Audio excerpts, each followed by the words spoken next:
Today I'm making vegan strawberry pistachio brownies. Stay tuned to see how.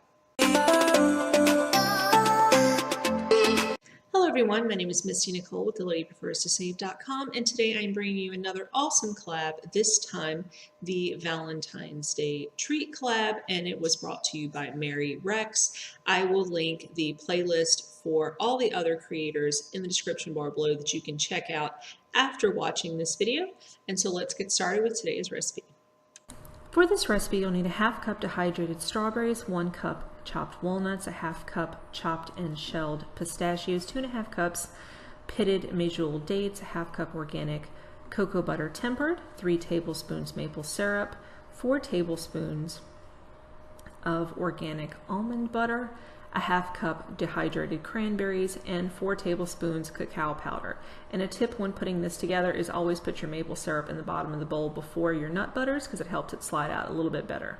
Then you'll take all of your toppings, add them to your food processor, and chop until slightly chopped but not finely ground, and then put them to the side. And then you'll want to put in your tempered products and everything else and go ahead and pulse all those together, taking them out once they have created a paste and can kind of stick to themselves in your processor.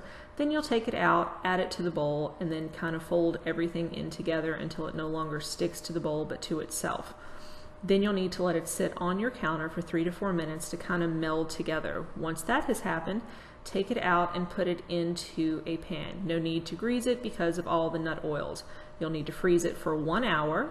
Then you'll take it out, score it, and then pop out all of your brownies. They are super yummy, great to give as gifts. They taste awesome, perfect for a quick weeknight meal or something to give to your loved ones. And I've yet to find anybody who did not find these oh so. Okay everyone, that was how easy it is. Super simple, super quick, very informal. You could definitely dress this up with some kind of bakery box or tissue paper or parchment paper just to kind of jazz it a little bit, maybe even baker's twine to bundle the package to give to somebody, or in perhaps a pretty mason jar.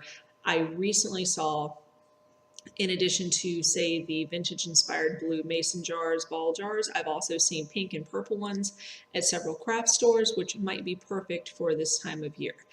This dessert is really simple, highly adaptable, very affordable, and I hope that you will try it out this season for you or your loved ones.